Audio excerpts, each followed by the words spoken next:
Nosotros planteamos acá que hay una conciencia, ya que esa conciencia que es una conciencia, hay una conciencia ya que es un aspecto de una conciencia universal. ¿No? Existe una conciencia universal y esa conciencia universal se experimenta de forma individual. Y cuando se experimenta de forma individual para poder experimentar en esta realidad, no solamente ocupa la materia como un medio de expresión. Y por lo tanto la materia se pliega en función de la necesidad de esa conciencia de poder experimentarse a sí misma. Y eso es tan obvio que cuando yo, por ejemplo, tengo una pena, todo mi sistema fisiológico se pliega en función de esa idea.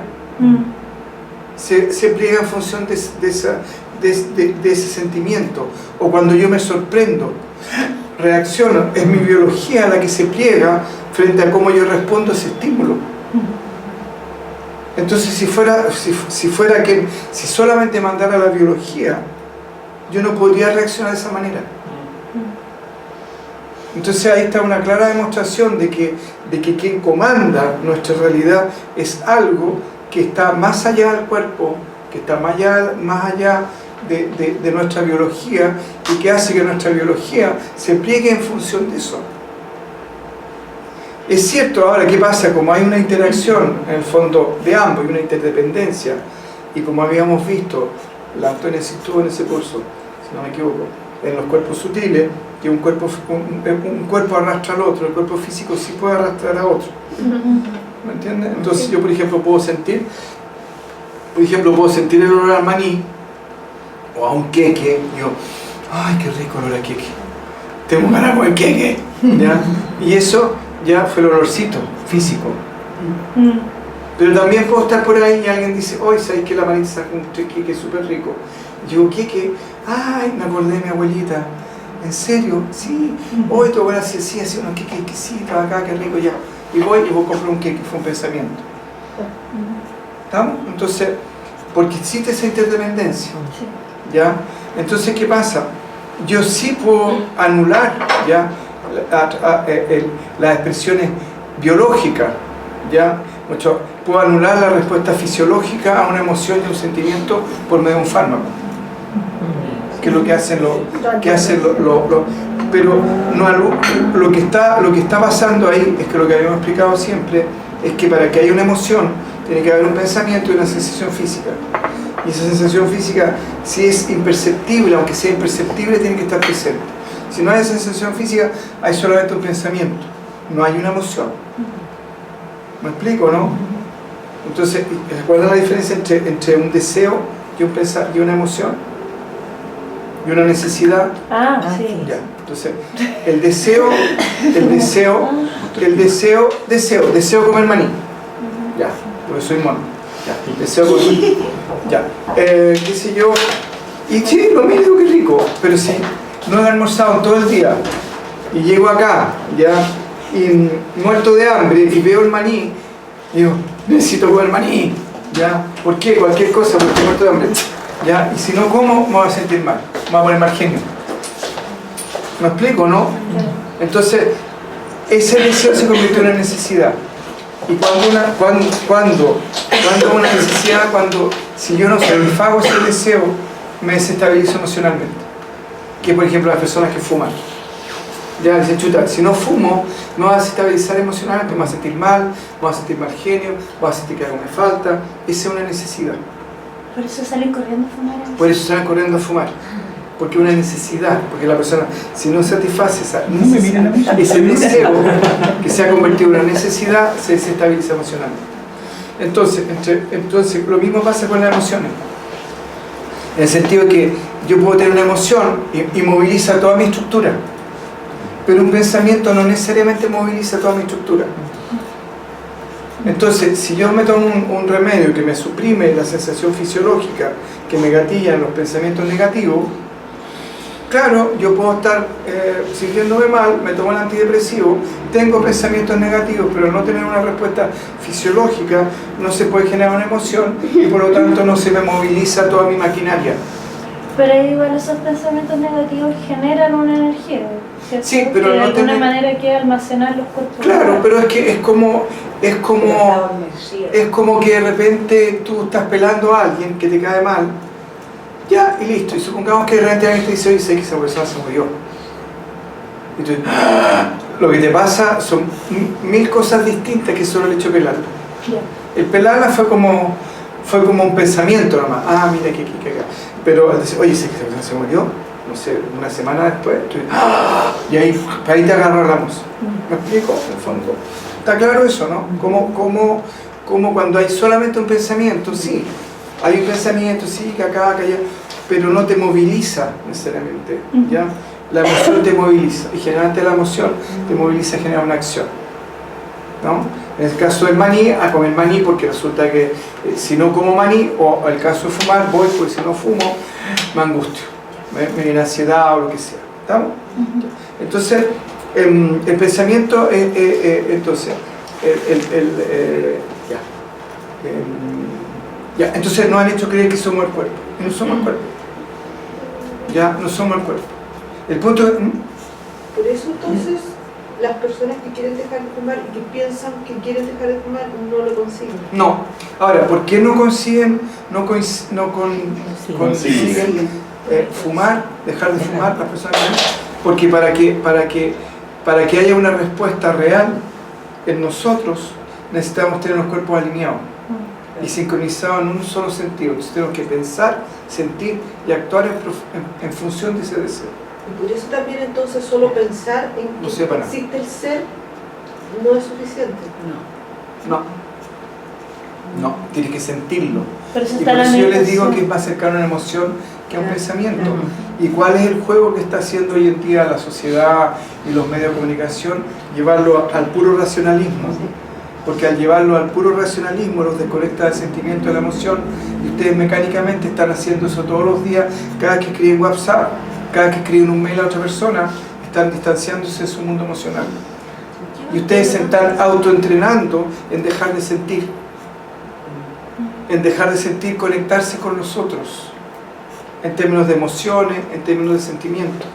Porque para el ego, que le resulta menos amenazante, porque no entra en un terreno que es escabroso, que es el terreno de los sentimientos, el de las emociones, etcétera, etcétera, se protege y manda un WhatsApp o manda un mail y se acaba el problema. Antes teníamos que enfrentar a la persona, hola, ¿cómo estás? Oye, ¿sabes qué? Necesito hablar contigo. ¿Por qué? Porque resulta que pasó esto acá. No vas siguiendo tus clases. Ya, escucha. Las personas menos atinadas o con menos fuerza le van arrancando y de repente, oye, ¿qué pasó la falta? No sé nada, no sé nada, no sé. ¿Ya? ¿Y qué pasó hoy día? Te mandan, te mandan un mail, ¿sabes qué? Lo siento, no va a poder seguir tus clases. Cariño, listo. La persona se satisfecha, sintió que satisfizo su necesidad de comunicarse, pero no se conectó con ninguna emoción. En relación, no se expuso a ser demandada emocionalmente porque con quién se comunica. Ese es el punto. La persona, el ego no se ve expuesto ni demandado a dar una respuesta emocional con quien se está comunicando. Ya. Entonces, al negar los upadis, y esto era la introducción, solamente llegué hasta los upadis, ¿no? Vamos a los upadis. Lo vimos en la clase más. ¿Ya? Entonces, ¿y qué es lo que son los upadis? ¿Qué es lo que son los upadis? ¿Qué es lo que son los upadis? Es como la conciencia se autolimita. ¿Me explico, no? ¿Se acuerdan o no? Sí. Upadhi es como la conciencia se autolimita. Porque si es una totalidad que es absoluta, no podría haber manifestación. ¿Me explico, no? Entonces, si yo tengo masa y las tiro como para hacer una pizza, ahí es solo masa, ¿no es cierto? Pero si de repente me baja el cabro chico y agarro un poco de masa y la empiezo a levantar y hago un monito, ya, o qué sé yo, no sé, con un conejito, y digo, mira el conejito con la oreja, qué divertido, y está la Marisol y se mata la risa, y me dice, ¿y por qué no le hacemos una casita? Ya, pues, entonces agarramos un poco de masa, la levantamos y hacemos como una casita, y después el padre se mata la risa y dice, oye, pongámosle una vaquita ahí al lado, ya, le ponemos una vaquita, ya, y empezamos. y también le ponemos una zanahoria, ¿me entiendes? Y así vamos, y armamos todo una granja, pero hecha de pura masa, ¿no es cierto? Y si además después la pintamos, le ponemos color, y aparte le ponemos forma, bueno, ya tiene la forma, le ponemos color, le ponemos nombre, ya la masa dejó de existir para nosotros. Y decimos, oh, qué bonito, mira, hay una granja, ya, hay zanahorias de color naranja, hay, qué sé yo, vaquitas blancas con negro, bueno, depende de la raza. Algunas en joroba. Claro, hay unas con joroba, ya tenemos vaquitas, tenemos una casita para el conejo. Oye, pues hay que acá apareció una persona que tiene una granjita, y la masa perdió sentido, dejó de existir. Y esa confusión es, entonces, a esa confusión es lo que le llamamos upadi. En el fondo, porque a partir de yo generé una forma y de alguna manera le di un límite a esa masa que no tenía. Entonces el upadi, ese límite autogestado, ¿ya? Que la esencia en sí misma no la tiene. Y que la forma, ¿ya? Que se generó a partir de esa esencia, la sustancia que surge de esa esencia, no difiere esencialmente con esa esencia. Pero a esa esencia, al mutar a sustancia, sin negar su propia realidad, por ejemplo, el cristal de nieve muta de CO2 a cristal de nieve. H2. H2O, gracias. ¿Viste? La ciencia es un aporte. H2O, ¿ya? H2O, pero no perdió su esencia. Pero nosotros sí lo percibimos como algo distinto.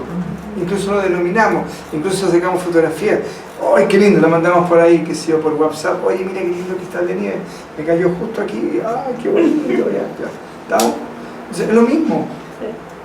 Es lo mismo, en el fondo no hay separación. Entonces, el upadi de la gota de agua de ese H2O sería el cristal de nieve.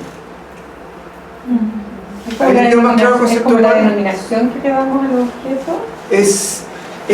No, porque lo que pasa es que independiente de que tú lo denomines o no, el cristal de nieve existe por sí mismo. Entonces, el upadi no depende del humano. No depende del humano. No es un proceso humano. ¿Me explico? No existe a partir de ti, existe independiente de ti, porque tú puedes, en este momento en los Himalayas, supongamos que está nevando, está lleno de cristales de nieve y ni siquiera saben ellos que nosotros existimos. No nos toman en cuenta. ¿Comprenden o no? ¿Te queda claro el concepto de upadi, Antonio, no? Sí, creo que sí. Ya, entonces, el punto con los upadi, lo importante es entender que el cuerpo es un upadi. Las emociones también son un upadi. Sí. El pensamiento también es un upadi. Entonces, los pensamientos, las emociones, los sentimientos y el cuerpo son puros upadis. Son formas como la conciencia aparentemente se limita y se experimenta como una individualidad. Entonces cuando yo digo yo soy, yo lo experimento como una individualidad y como un pensamiento único y que nace y muere ahí, en yo soy. Y si yo digo tengo hambre, nace y muere ahí, tengo hambre. Pero son todas limitaciones. Y por eso, y ahí es donde dice, con la ayuda de la sentencia de la escritura, dice esto no es, esto no es. Y uno se da cuenta de la unidad del alma individual y del alma suprema, ayudado por estos grandes aforismos felices. Entonces, ¿qué es lo que está queriendo decir ahí? Que cuando uno está en estado de meditación, cuando está tratando de identificarse o con el mantra o con el silencio, depende de la disciplina que uno está haciendo, lo que está haciendo de alguna manera inconscientemente está diciendo, está negando, está diciendo, no, esto lo desecho porque no es, esto lo desecho porque no es, esto lo desecho porque no es. ¿Estamos? Pero no está necesariamente repitiéndolo, simplemente está desapegándose de ese pensamiento, desapegándose de esa emoción, desapegándose de esa identificación. ¿Estamos? Me desapego de los upadis. Exactamente, ¿ves? Porque justamente dice, al negar la realidad de lo upadi con la ayuda de la sentencia, esto no es, uno puede experimentar la unidad. Dicho de otra manera. Ahí quedó más claro, ¿no? ¿Ya? Entonces, ahora, colgándose de la pregunta de que no sé si creo que fue la Marisol, uno sí también puede aplicarlo como una disciplina, esa conciencia en el día a día. Y en el fondo no es que no sea, no es que la chica no sea, al decir esto no es, es la percepción separada que yo tengo de ella, es lo que no es. Y ahí es donde yo me tengo que colgar. ¿Entienden ahí? Es la percepción separada de ella. No es que ella en sí misma sea inexistente, porque ella es una expresión de la plena conciencia. Por lo tanto, en sí misma es Brahman, o el absoluto. Pero mi percepción de percibirla a ella como algo separado, la totalidad, es lo que no es. Y ahí es donde digo, no, esto no es, esto no es. ¿Ven qué fácil, no? Es como cuando uno se mira al espejo y se ve el reflejo de este Claro. cuerpo, pero en realidad no siempre has tenido este cuerpo, sino que has tenido muchos cuerpos, has sido hombre, mujer, qué sé yo. Entonces no es, eres el ser. Claro, pero también puedes decir, esa imagen del espejo, si bien siento, yo me siento identificada con ella y la reconozco y digo, ahí está la aurora, ¿cómo puedo decir que ahí está la aurora si ese es un reflejo? Esto no es, Claro. la aurora está acá. También es un upadi. Exactamente. ¿Ya? Es como aparentemente tú, la realidad del espejo se negó a sí misma en función de tu imagen. ¿Me entiendes? Bueno, se negó a sí misma porque está siempre reflejando. Bueno, fue coherente consigo misma. Fue consecuente consigo misma y reflejó lo que estaba. Su dharma. Claro. Pero entonces ahí el ejemplo del espejo está bien, en el sentido que justamente ahí tú puedes experimentar una separación aparente. Porque tú nunca te separaste, pero tú te experimentas como separado en ese instante. Pues dice, los upadis se refiere a la limitación ilusoria y hay upadis tanto colectivos como individuales, tanto densos, sutiles como causales. ¿Ya?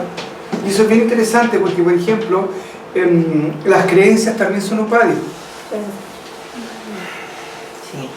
¿Comprenden o no? Son formas como se autolimita la conciencia. El inconsciente colectivo también es upadi. Los miedos.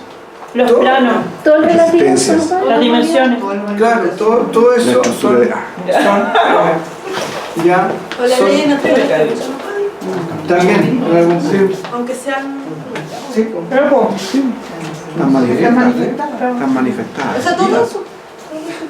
Todo lo que tú no eres es súper. Si ahí lo dice súper clarísimo. Incluso el causal. Sí, también, Sí, po. exactamente. Ahora, ¿cuál es el primer upadi? Y el más importante de todos. Yo soy. El concepto de yo soy es la primera autolimitación y la primera limitación autogestada. Todos ellos son extraños al ser y pertenecen solo al mundo de la ignorancia. Ya, a causa de asociación con la ignorancia colectiva, el ser, con la conciencia pura, es conocido por epítetos tales como Dios Todopoderoso, Creador, Preservador, Destructor del Universo, el Omnipresente Isvara, etcétera, etcétera. En el fondo son básicamente denominaciones. Debido a su asociación con la ignorancia individual, el ser o conciencia pura es considerado como poseedor de poderes y conocimientos ilimitados. Limitados y conocido como un alma individual. Los upadis densos, sutiles y causales se refieren respectivamente al cuerpo denso, el cuerpo físico, ya lo hemos dicho, ya en estado de vigilia, el sutil, el cuerpo sutil que funciona en estado de sueño, y el causal que funciona en estado de sueño profundo. ¿No? Entonces, acuérdense que tenemos tres dentro de esta nomenclatura o definición de lo que es ciertos aspectos de la conciencia. Dice que tenemos un cuerpo físico, un cuerpo sutil, ¿ya? Y un cuerpo causal. ¿No? Entonces, por ejemplo, las personas que tienen una enfermedad y se sanan a nivel físico, quizá a nivel sutil, pero no a nivel causal, la enfermedad surge después de tiempo. Entonces, la idea es poder limpiar de los tres palos. Ya, la próxima. Esto no es la bien conocida sentencia Neti Neti, que es tomada el Vijayadharanyaka Upanishad. En Brahman se niegan tales upadis, así como nombre y forma, clase, atributo y división. Esto no es una forma de relacionarse, en el fondo de ir como separando, como a partir de esta forma de interpretar la realidad, lo que existe es el absoluto. Por lo tanto, cualquier experiencia que no sea el absoluto no es. Entonces, cuando ves una experiencia, cuando ves algo separado de la totalidad, dices, esto no es. Estamos conversando un poquito más. ¿Cuáles son los aforismos védicos? ¿Ya? Los aforismos védicos o las Mahavākyas, ¿ya? O las grandes sentencias. Ya el primero es Prajñanam Brahman, después está Pamasi, Aham Brahmasmi, Ayanatma Brahman, ¿ya? Entonces, el Prajñanam Brahman significa Prajña, es conocimiento. Prajñanam Brahman, el conocimiento es Brahman, ¿ya? El conocimiento es Brahman, o la conciencia es Brahman, o el absoluto o la totalidad, ¿ya? Entonces, el conocimiento o la conciencia es Brahman o el ser, ¿no? Ahora, cuando se refiere a conocimiento de Prajña, cuando se refiere a Prajña, ellos se hablan de conocimiento del ser, ¿ya? Entonces también se podría decir también el conocimiento del ser es la conciencia del ser. Podría ser otra posible interpretación, ¿ya? Después Tatvam así, tú eres aquello, ¿ya? Y ahora estas sentencias se ocupan, ¿ya? Aham Brahmasmi, yo soy Brahman, ¿ya? Que significa yo soy Brahman. Y después Ayanatma Brahman, ya dice yo soy Brahman, ¿ya? O este yo es Brahman, ¿ah? Depende de quién lo diga. Yo conozco a alguien que diría este yo es Brahman. Hay otros que dicen yo soy Brahman. Ya. ¿Cuándo se ocupa esto? Cuando por ejemplo, sobre todo el Tattvamasi, ¿ya? Llega un momento en que la conciencia de la persona está como al borde de, y como el Jnana Yoga es un trabajo de diálogo y de comprensión, ¿ya? Llega un momento en que de repente la persona abre el flujo, y en ese momento en que abre el flujo, el maestro también dice, pero si tú eres aquello, Tattvamasi, de veras, ¿cómo me había cachado? ¿Ya? Entonces, es como, por eso antiguamente todas estas cosas, bueno, ya, no importa, no vamos a hablar del pasado, pero bueno, eso, estamos entonces, y la persona sabe perfectamente cuándo se abrió el flujo y lo tira. Ahora, el que lo tire, no, a veces la tontería no es muy buena.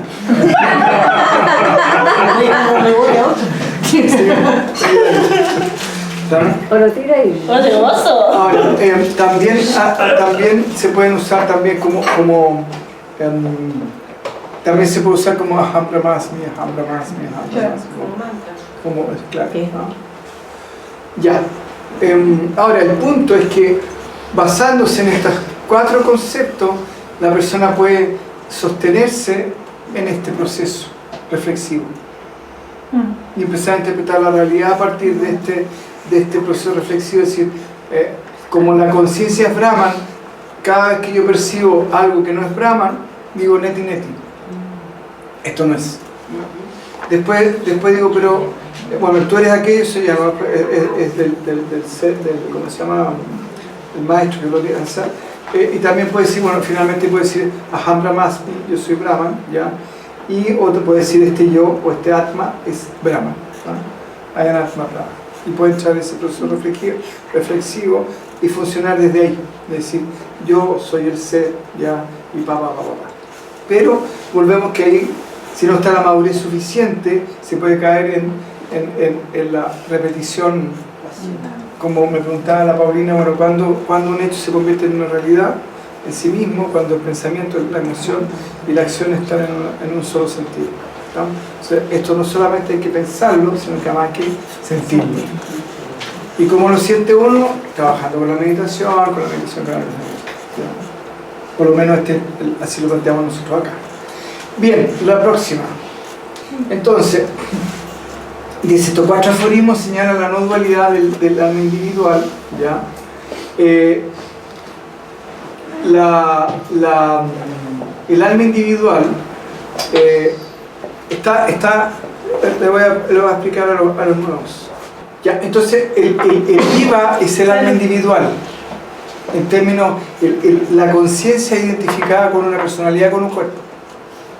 ¿Ya? Eso sería el jiva. Y el atma es la conciencia del ser experimentando en una realidad individual. ¿Estamos? Entonces, el jiva sí tiene atributos. En términos que tiene un cuerpo físico, se identifica con un cuerpo físico, se identifica con la mente, con la emoción. El ser, el atma, no se identifica con nada, simplemente es la presencia que permite que la existencia exista. ¿Estamos? Ahí les quedó clara la diferencia, ¿no es cierto? Ya. Entonces, el alma individual, entonces dice, estos 4 aforismos señalan la no dualidad del alma individual, del Ishvara. Ya ahí se arma como alma suprema. En el fondo, Ishvara es el creador, es lo que nosotros conoceríamos acá en Chile como Dios Padre, creador del cielo y la tierra. Ese sería Ishvara. ¿Estamos? Siendo la realidad de ambos el ser o la conciencia pura. ¿Qué es lo que está queriendo decir aquí? Que no existe existencia separada del ser, y que nosotros experimentamos el ser a partir de esta manifestación, ¿ya? Y con todas las limitaciones que implican los distintos upadis que nosotros sostenemos o que sostienen los demás. ¿Me explico, no? ¿Vamos? Ya.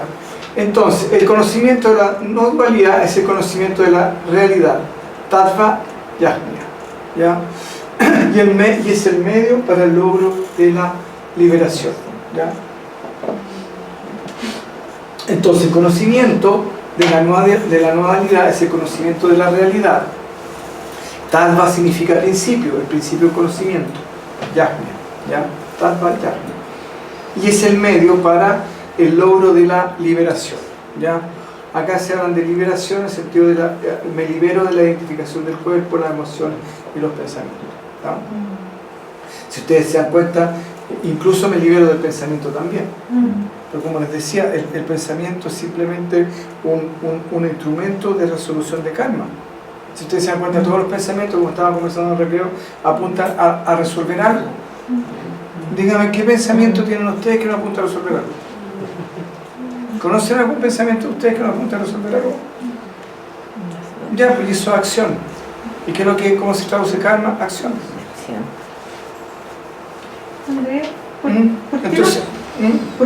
Entonces, cuando uno está en un estado de no resolución, está en silencio.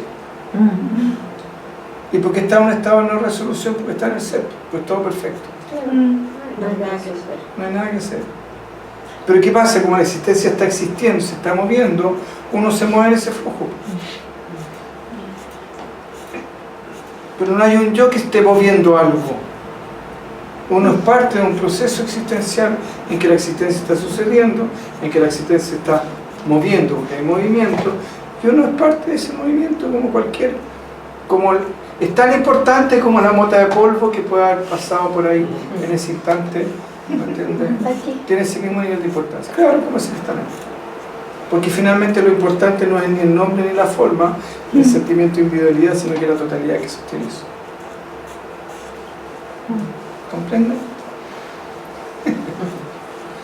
Andrés, ¿por qué lo absoluto requiere manifestarse o se termina manifestando o desea manifestarse? Mira, hay dos respuestas. La respuesta clásica que dice Anirvachanilla, ¿ya?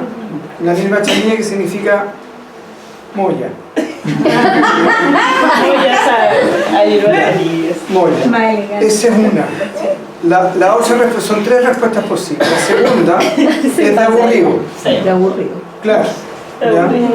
Y la tercera es que cuando lo realizas no te hacen nunca esa pregunta. Cuando lo realizas. Cuando tú realizas el ser, esa pregunta no surge, no tienes necesidad de hacer. ¿Y por qué no puede ser por aburrido? Pues una broma, porque si la plena conciencia no se puede aburrir. Tiene mil excusas para no aburrirse. Sí, no me acuerdo. Porque entonces la manifestación en realidad no existe. No, mucho, existe como una percepción individual Sí. ya, desde el mundo relativo. Entonces en realidad lo manifiesto y lo inmanifiesto en realidad sigue siendo producto de esa dualidad con la que vemos todo, ese prisma. Pero en realidad no hay una necesidad de manifestarse porque no hay una manifestación. Porque el estricto rigor uno nunca nació ni nunca muerto. Es una percepción dual. Es una percepción dual. Los maestros del Vedanta extraen el concepto de la total identidad con Brahman, el absoluto, con Jiva y el ser individual, de los 4 aforismos védicos mencionados anteriormente, despojando a los términos de su respectivo upadhi limitaciones que son irreales. Ya, en el fondo, de alguna manera, ¿qué es lo que hace? ¿Qué es lo que está queriendo decir acá? Para lo que entiendo, que a partir del uso y el trabajo de los aforismos védicos, el Tatvamasi, Aham Brahmasmi, Ayanatra Brahman y... ya, bueno. Ese, el primero. Primero Conocimiento y Brahman. Prajnana Brahman. Prajnana Brahman. Prajnana Brahman, Tatvamasi, Tatvamasi, Aham Aham Brahmasmi Brahmasmi, y Ayanatma, Ayanatma. Ayanatma Brahman. Ya. A partir de agarrarse de eso, van, como quien dice, deshojando, como quien dice, sacándole el ropaje a los, claro. ¿Es el manana o no? ¿Ah? ¿El manana? El manana es el proceso reflexivo, donde tú agarras el video, entonces te pones a escucharlo o a transcribirlo y después dices, mira, sé que me queda con 3 o 4 frases o con estos conceptos y voy a darle vuelta. Y voy a estar ahí, ¿qué es lo que quiso decir? Esto quiso decir, qué interesante, caché, ya. Y ahí surgen otras preguntas. Entonces va y viene, oye, y esta pregunta, y esto que acaba de decir, Ya. ¿comprenden? ¿No? Sí. Ahora, el manana lo pueden hacer en grupo, lo pueden hacer en la casa, lo pueden hacer como quieran, pero hagan. Por favor. Por favor. Ya, la próxima. Maestro, hablaste de que el Tatvamasi se lo daba el maestro a la persona que estaba lista, hablaste de que con la conversación con tus amigos, si eso ellos hubiesen estado maduros. Sí, estamos fuertes. ¿Qué eso es? ¿Cuán identificado estás tú con lo que no eres? No.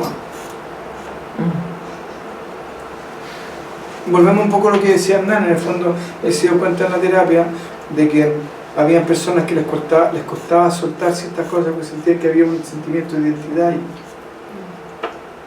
En el fondo, si yo no tengo esto, dejo de ser. ¿Quién soy?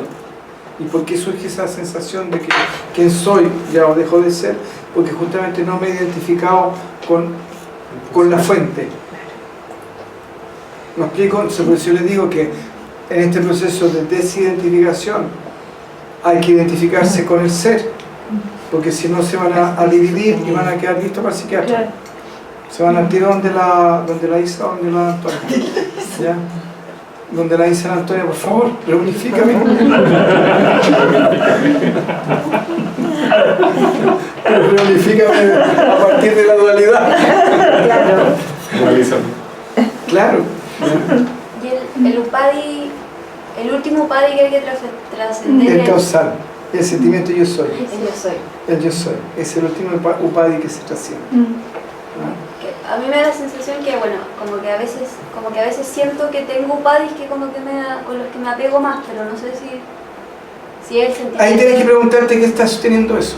Ya. Y si preguntarte eso que está sosteniendo, ¿lo está sosteniendo por un instante? ¿Quién sostiene? ¿O es algo que siempre ha estado en ti? ¿Cómo? ¿Cómo siempre está? Porque ustedes están experimentando los sentimientos, pero donde más experimentan la transitoriedad, porque el cuerpo cambia mucho menos. Bueno, después del 18 un poquito. Ya, el cuerpo cambia mucho menos, más lento que lo que cambia un pensamiento. Y una emoción cambia mucho más lento y un sentimiento cambia mucho más lento que un pensamiento. Entonces, donde más experimentan la transitoriedad es en la mente, es en el pensamiento. ¿Ya? Pero ¿quién está detrás del pensamiento? ¿Quién está sosteniendo ese pensamiento? ¿Comprenden o no? Y cómo eso que está percibiendo y eso que está sintiendo te genera, cuando tú logras identificarte y ubicarlo y como bien dice, sentirlo, ¿ya? Sientes que en relación al pensamiento no es transitorio. ¿Se dan cuenta de eso, no? No hay. Lo que sostiene Lo que sostiene tu pensamiento No es transitorio. no, por eso te digo, mucho menos transitorio que el pensamiento. Sí. Entonces está esa sensación de De permanencia. Me perdí. Sí. ¿Me entiendes? Entonces el punto es empezar a identificarse con ese espacio interno de permanencia. ¿Comprenden o no? ¿Ah? Empezar a identificarse con ese espacio interno de permanencia y empezar a sentir que ese espacio interno de permanencia es permanente en relación a todo lo demás. En relación a todo lo demás. Y ahí van generando un espacio, van como quien dice sacando una pata del relativo, o poner una pata en el relativo y una pata en el trascendente. Entonces a la medida que empiezan a sentir que esto es más sólido, por decirlo así, ¿no? Como decía yo la Carmen, tienes que experimentar la solidez del ser. ¿Ya? Entonces, una vez que te paras ahí en eso, empiezas a sacar la pata de a poco al otro lado. Y después poner las dos patas acá, ¿les parece?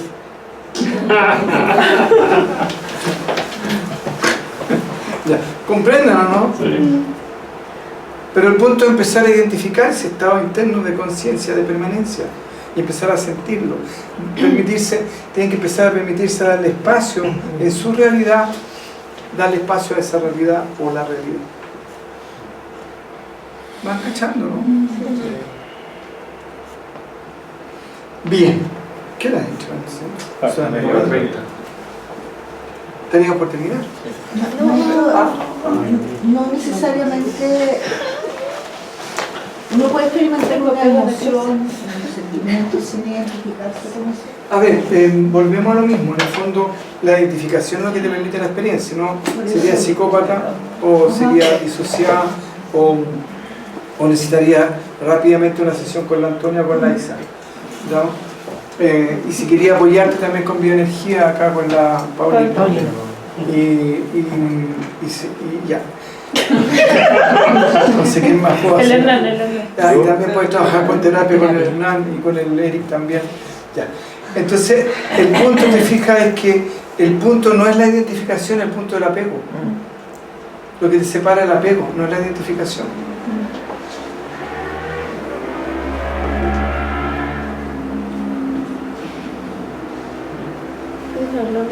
No, porque el ser existe, cuando tú tienes un pensamiento, no te apegas a tu pensamiento. Y cuando te apegas al pensamiento se llama caldo de cabeza. ¿Ya? Y ahí lo empezás a pasar mal. Entonces, si tú te das cuenta... No. ¿Ya? Si tú te das cuenta, la existencia está siempre existiendo, pero no se apega a nada. Cada instante es único. Ah, ya. Pero si se identifica, no, yo no ¿Ah? entendí eso. ¿Por qué se identifica? Se apega? A ver, lo que pasa es que el ser se identifica con la forma y le da vida. Pero el hecho de que se identifique con la forma y le da vida no significa que no se apegue. Que se apegue. ¿Qué se apega? Que se apegue. ¿Me explico? Entonces, en estados profundos de meditación, ya sea con los ojos cerrados o con los ojos abiertos, tú puedes experimentar el nombre y la forma sin que necesariamente te apegue y puedes igual percibir la realidad del ser, más allá, incluyendo el nombre y la forma. Pero no está el apego. Entonces, por lo tanto, el pensamiento deja de ser un impedimento para experimentar la totalidad. Entonces ahí yo, o sea, al estar viviendo ahora, ahí el apego desaparece. Sí, pues no. Porque el apego es como El apego es quedarse tiempo, po. pegado. Claro, exactamente. Y el apego es tiempo, po. Y el tiempo no existe. Es una ilusión de la mente. Lo que existe, como les vuelvo a decir, que yo no quiero hacer. Esos videos no los suban, porque me quiero ganar el premio de física. Física. No existe el tiempo, pues existe el movimiento. ¿Me entienden? Entonces lo que sí existe es el movimiento, el tiempo es una creación humana. El movimiento está. Y el movimiento siempre es presente. Y cuando me quedo apegado o pegado, ahí estoy en el tiempo. Exactamente. Apegado, apego. Cuando te sale la ¿cómo se llama? La poxilina, ahí sonaste. El poxipol. Ahí te quedó más claro, ¿no? En el fondo el apego neopren. es cuando el apego sí está relacionado a atribuirle realidad a algo. Pero una realidad separada. Sí. Si el punto es la separación, no el punto es ese.